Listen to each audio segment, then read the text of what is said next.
So here's a quick video on working on polynomial equations and expressions. The first one we're going to do is just an equation, and as I look at this, I realize this math, and this is out of an Algebra 1 book, but I realize how important this is because this math goes on, and you're going to see it again in Algebra 2, you see it in pre-calculus, see it in Calc 1, Calc 2, and Calc 3 all the way through, and these are basic skills that you just have to get right. So let's work on it a little bit.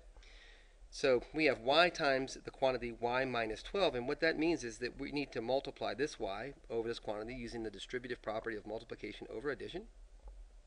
So we're going to multiply there and there, right? And then maybe you can see I'm going to do the same thing here and here, right? Here and here, yeah. And then I'm going to go to the other side, and I'm going to multiply this into this quantity and this into this quantity. And let's see what that might look like. So y times y, if 5 times 5 is 5 squared, then y times y is also y squared, isn't it? And y times negative 12 is negative 12y. And what that says is negative 12 times y. There's no other way to simplify that. Go to this next quantity here. We have positive y times y, which is, again, y, another y squared there, isn't it? And then y times positive 2 is 2y, right? And then this positive 25, I can't simplify, so I'm just going to bring it down. I'm going to move to the opposite side of the equation. I'm going to distribute here. 2y times y is 2y squared. And 2y times positive 5 is positive 10y, right? And then this negative 15 just comes down this way. Okay, so first thing we did was we distribute, right? The next thing we're going to do is gather like terms.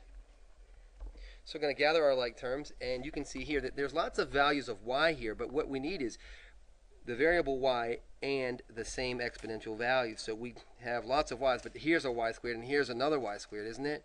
This is a y to the first, not the same. Y to the first, not the same as the squareds. So how many y squareds do we have? Well, we have one here and another one here. That's two of them. So 2 y squareds, isn't that right? And then what I'm going to do is, using some Einsteinian advice, is I'm going to cross stuff off. Einstein said, why remember what's written down? So I'm going to live by that.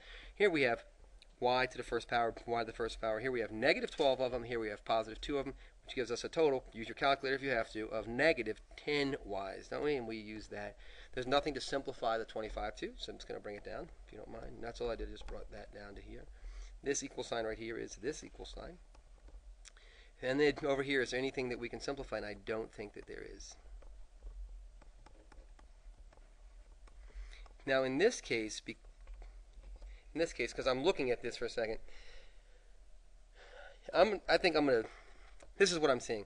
I know that if I move this over, the y squareds are going to go away, which leads me to think that I should move all variables to one side and all constants to the other. So why am I using this technique? Because sometimes you don't.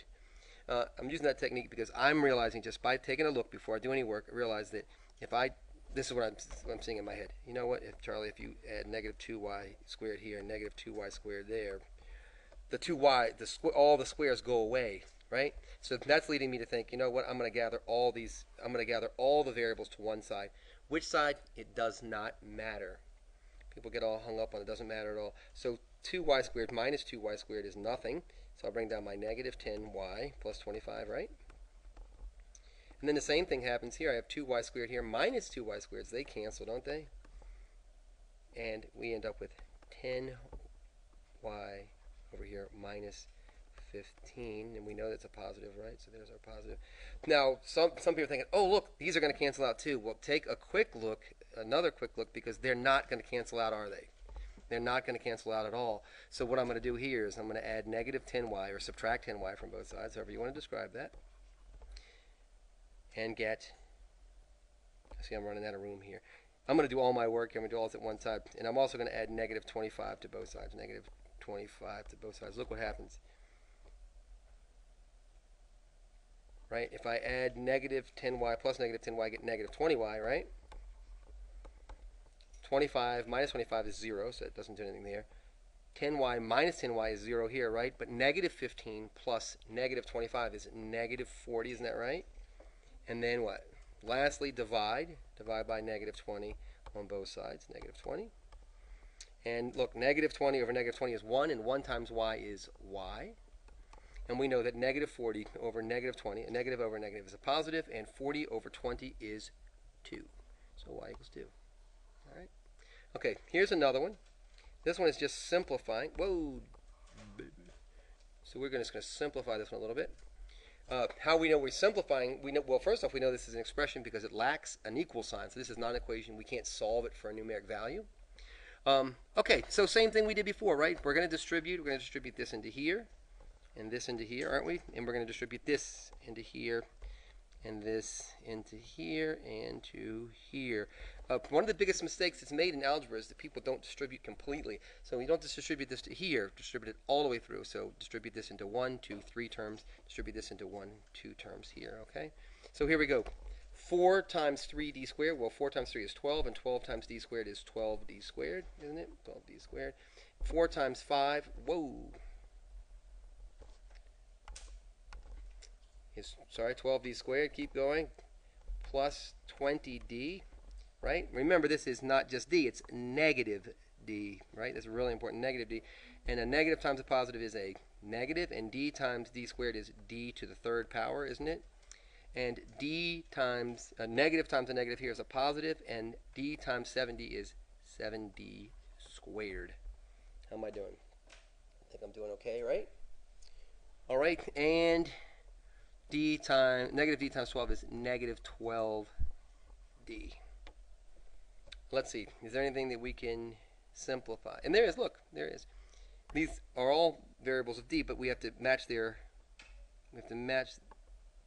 exponential values. So all we have here is we have only one that is cubed is this negative d. So we have negative d cubed, right? Then we're going to go over, now so I use that. Now we're going to look for squares, and this is squared here. And this is squared here, isn't it? And this will give us 19d squareds. 12d squared plus 7d squared is 19d squared. 19d squared, isn't that right? And then lastly, we have, let's look. We have, this is d to the first, this is d to the first. We have 20 of them here. We have 12 of them here. That should give us positive 8d's. Isn't that right? So positive 8d's. Okay? All right, so there's our simplified solution. Of course, we can't solve this for a numeric value because it doesn't have an equal sign.